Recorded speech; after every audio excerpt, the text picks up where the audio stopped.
Ilocos Adventure? Siyempre, hindi kumpleto kung hindi mo mapupuntahan ang Baluarte Zoo. Isa sa pinakasikat na zoo sa Pilipinas, matatagpuan dito mismo sa Vigan, Ilocos Sur. Kung saan ito ay pagmamayari ni Luis Chavit Singson, isang kilalang politiko at dating gobernador. Pero alam nyo ba, bukod sa politika ay isa rin siyang wildlife advocate. At ginawa niyang zoo na to para maging rational at accessible para sa lahat. Kaya mostly, libre ang entrance noon. Pero ngayon, ay super affordable pa rin. Kaya tara, simulan na natin ang adventure. Pagpasok mo pa lang ay makikita mo na ang mga rates nila. As of now, entrance fee is around 150 to 300 pesos. Depende kung may student ID or grupo kayo. Free shuttle na yan, museum access at syempre, picture galore. May dagdag bayad lang yung feeding at photo op sa layan, pero super worth it. And after namin magbayad ay proceed na kami sa feeding area kung saan ay may nag-aantay sa amin na shuttle at maghahatid sa amin sa every station ng zoo. Perfect kasi while waiting ay pwede kang magpakain at magpa-picture sa mga baby deer. Very cute and cleany sila, accommodating din like i-welcome ka talaga. Isa sa pinakaunang spot na pinuntahan namin ay ang Safari Museum. Sobrang lawak at makikita ang mga preserved wild animals na galing pa raw sa actual safari ni Chavit abroad. Makikita din dito ang personal hunting trophies ni Chavit mula sa iba't ibang bansa, wildlife safaris sa Africa at iba pang bansa. Most of these animals are preserved through taxidermy at legal ang pagkakakuha sa kanila. Back when sports hunting was still allowed in certain parts of Africa.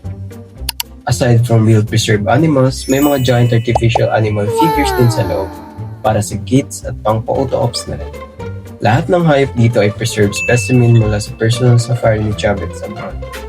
May lion, leopard, antelope, zebra at kung ano-ano pa.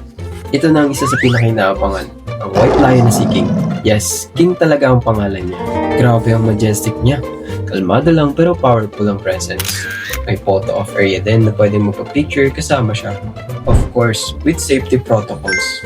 And aside from King, meron din silang white tiger. Sobrang ganda ng kulay niya, parang snow beast. At may jaguar din. Sleek and elegant. Lahat ng big cats nila may proper enclosure and well taken care of. And along the way sa susunod na station ng zoo ay titigil din kayo sa isang area kung saan may matatandang deer na nakatambay lang sa gilid ng daan. At kahit medyo mukhang pagod na, sanay pa rin sa mga tao. Ang nakakatuwa ay lalapit pa rin sila sa iyo para kumain. Na parang sinasabing, "Huy, may pagkain ka ba dyan?" Sobrang wholesome lang ng moment. Kahit di mo sila tawagin, sila mismo lalapit sa iyo ng dahan-dahan with their gentle eyes. Slow steps, kaya ang sarap lang sa pakiramdam na maging parte ng simpleng interaction na yun. Right after ng deer, may nadaanan din kaming ostrich. Pero unlike ng inaasahan ko na aggressive or maingay, medyo mahihayin sila. Parang ayaw pa lumapit ng una. Ang cute, kasi dumidistansya sila ng konti tapos dahan-dahan lang maglakad habang panakaw yung tingin. Pero pag binigyan mo ng konting food, unti-unti siyang nagtiwala. Parang may mini trust building na naganap. Tapos diretso na kami sa Crocodile Park. Tahimik pero intense yung vibe nila. Parang sinasabi nila na huwag kang lalapit bro. Good thing may buyers at safe viewing areas. Ang laki nila in person. Andito rin ang mga iguana na nakalagay sa mga enclosure or aquarium areas. Tahimik na nagre-relax at nagpapakita ng kanilang natural na galaw. Kaya naipapakita nila ang kanilang natural na behavior. Overall, sobrang saya namin sa Baluarte Zoo. From interactive animal feeding hanggang sa mga majestic white lion at big cats, pati na ang mga tahimik pero fascinating na reptiles sa Crocodile Park. Lahat po ang nag-special ng trip namin.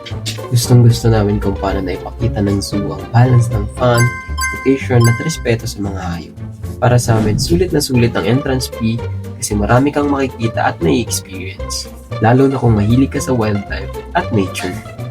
Kaya ako naghahanap kayo ng lugar para mag-relax, mag-enjoy kasama ang pamilya o barkada at matuto pa tungkol sa wildlife. Baluarte Zoo ang perfect destination dito sa Ilocos. Salamat sa pagsama sa amin sa adventure na to at huwag kalimutang i-like at i-subscribe ang Band Trippers Travel and Tours.